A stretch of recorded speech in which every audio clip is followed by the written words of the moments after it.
What's up guys, and welcome back to another episode of the Realistic CM. It's episode number 109. Now we start today's episode with Pedri coming to us and saying he's ready to play after returning from injury. And on the back of the win over Osasuna in the last game, in the last episode, is that points record is still a possibility. We know we need to be almost flawless in order to achieve it, but it is still definitely on. We come to the first game of 4 in today's episode against Liverpool away at Anfield in the Champions League round of 16, second leg. And as we know, so many famous battles between these two sides in European competitions over the years, so many famous nights at both the Nou Camp and at Anfield as well. But we headed into the game without Ansu Fati, as we saw in the last episode after his injury against Osasuna. It might have been a minor one, but he was kept out of the squad for this game due to injury, and it was really like deja vu. I'm not going to lie here, it felt like deja vu. Do you remember a couple of years ago with Arsenal, Champions League semi-finals against Borussia Dortmund, and right before the first leg, Reiss Nelson went down and was, I think, done for the season at that point. So we were missing our talisman in that semi-final tie. In the end, we were knocked out. We were missing our talisman in this round of 16 tie. And 9 minutes in, we fell behind. And Pedri, who I threw back in the first 11, can you blame that on sharpness, or was he just completely done in? Slips on the turf after the drag back. Diogo Jota wraps the move off as the former Wolves and Atletico Madrid man gives Liverpool the early lead. Didn't change our intention though. We needed to score regardless tonight due to the away goal ruling. But 1-0 became 2-0 7 minutes before the break, and I was thinking, okay, it is over. Fabinho drills it in as the Brazilian puts Liverpool 2 goals up, and at this point I was thinking, I can't stop these guys, man. Defensively, I can't stop them. So second half begins, we're down by 2. I was thinking, okay, so we can't defend against these guys. We scored 2 at the Nou Camp, could have had another one as well had I not missed a target through De Jong. So there's no reason we can't get back in the game, and since we need to score tonight anyway, no need to panic. So right after the restart, right from kicker, we worked our way forward. Frankie De Jong turns Josh Da Silva, who of course we had with Arsenal and Burnley, now moved on to Anfield, and finishes from close range to make it 2-1. I love those kickoff goals, you know that. It's so cool to keep hold of the ball, not surrender possession even once, and get yourself the goal from it. De Jong, the captain, leading by example, gets us back in the game, gets us back in the tie, but we still needed another one. But 66 minutes in, after Dembele's shot was blocked here, he managed to hold off his man, keep hold of the ball, slide it back to Pedri. Pedri back in the team, through to De Jong, the goal scorer, into Cucurella. Cucurella turns his man, plays a brilliant through ball, and there is Moise Kean to get our second of the game as we battle back from 2 goals down to make it 2-2. But the assist there, absolutely glorious. And when you've got players in your team that have got such high technical attributes, and particularly with the passing as well, those defense splitting through balls are so much easier to play, obviously, but they still look so cool when they come off. So from 2-0 down to 2-2 in the second half, momentum completely changed, and in stoppage time, oh my goodness gracious me, literally in the final seconds of the game, well, I gotta be honest here, this has become one of my favourite comebacks in FIFA 21. Once again, it's Cucurella to Kean,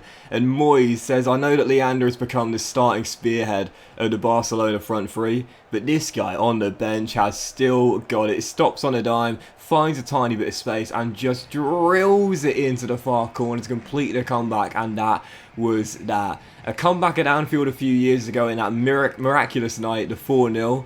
But this one, just as impressive, I would say. Trailing by 2 goals at the break and scoring those 3 in a second right at the death as well.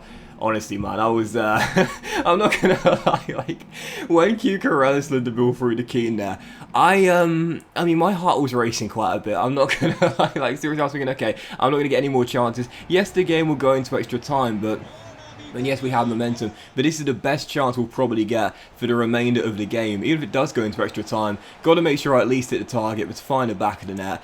Oh my goodness gracious me, such a massive comeback victory, and one of my favourite comeback wins in FIFA 21. 3-2 on the night, 5-4 in an amazing 2-legged affair. Really neither side deserved to go out, you know, but that's football, that's knockout football, someone has to, and in the end we were the fortunate team that managed to just about survive, come from behind and make it into the Champions League. quarterfinals, even in the absence of Ansu Fati. So for the second game of today's episode, second one of 4, back to matters in La Liga, staying away from home to take on Deportivo Alaves.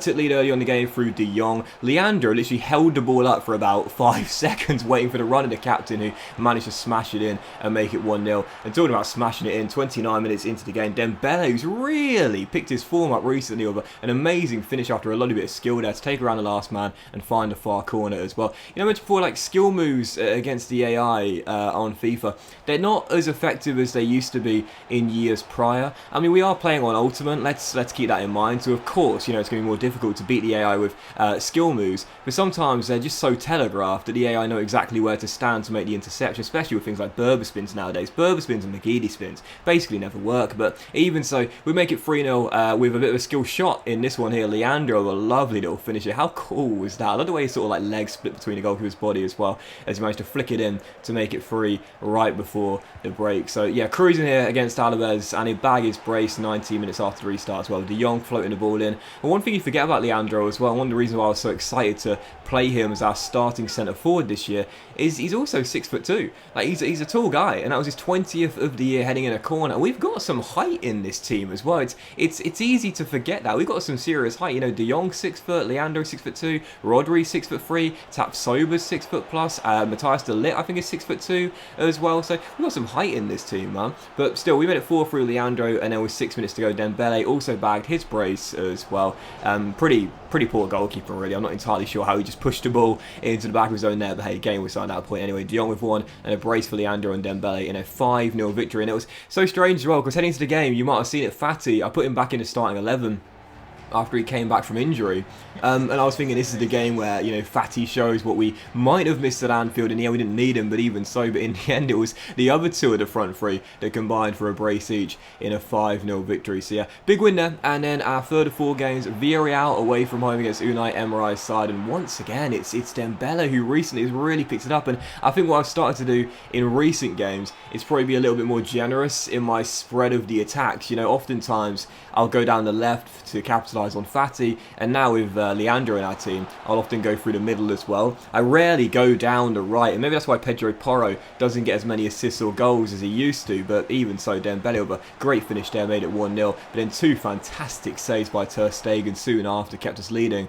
by 1. And I know I sound like a broken record when I say it, but guys, this is the importance of a super goalkeeper that again is in the high 80s or 90 plus overall. They make the saves that ordinarily goalkeepers wouldn't make if they weren't the highest rated. So yeah, 1-0 Barca courtesy of a couple of great saves from Ter Stegen. A couple of great saves on the other end though by Villareal's goalkeepers, who were still only leading by a goal to 0. But 21 minutes into the game, in a really balanced affair, this one could have gone either way. I was looking for a second goal to give us a cushion, and we'd find it as well. Ricky, who literally just came off the bench, scored with his second touch, I believe, since coming on. And this guy does not play that much. I've mentioned before, he's like our 4th choice central mid now, behind of course Pedri and De Jong, and also Garcia Marin, who's now the same rating as Ricky, but he is 88 overall. When he does play, he doesn't really put a foot wrong. So okay, here we go, 9 games to go in La Liga. Here's the deal, we're 12 points clear of Atletico, and we're way clear of 3rd and 4th and the rest of the chasing pack. The title, once again, seems like it's ours to throw away, and it will take a monumental collapse if you were to throw it away now. But if we are to set the new points record, we need to win 8 of our remaining 9 and draw the other fixture, or we need to win 9 straight. Is it doable? I would definitely say so. We've got some favourable fixtures coming in this month of April. We've also got the draw for the Champions League quarterfinal. Apologies for this, but there was no animation for it. You know, I like to show the animation with the guy taking the name out of the well, it's not a hat nowadays, is it? But even so, there's no animation for that one, I'm afraid. We've got Atletico Madrid there, the top 2 teams in Spain, meeting for the Champions League quarterfinals, as we'll face Diego Simeone. And of course, Atletico have been the side we struggled against the most in Spain, so that won't be an easy tie for us there in the last day, just like Liverpool wasn't either. And of course, we've got the Copa del Rey final to come against Real Madrid as well. So, as we said this season, one of 3 things needed to happen as we get into our final game of the episode against Real Madrid at the Nou Camp. We needed to either have an undefeated season. That went courtesy of Atletico Madrid. We need to set a new points record, which again, we need to be almost flawless to do, but is still a possibility, or win the treble. Now, technically we've won 1 trophy, but I'm going for the official treble, you know, the main domestic cup, which would be the Copa del Rey, La Liga, and also the Champions League as well.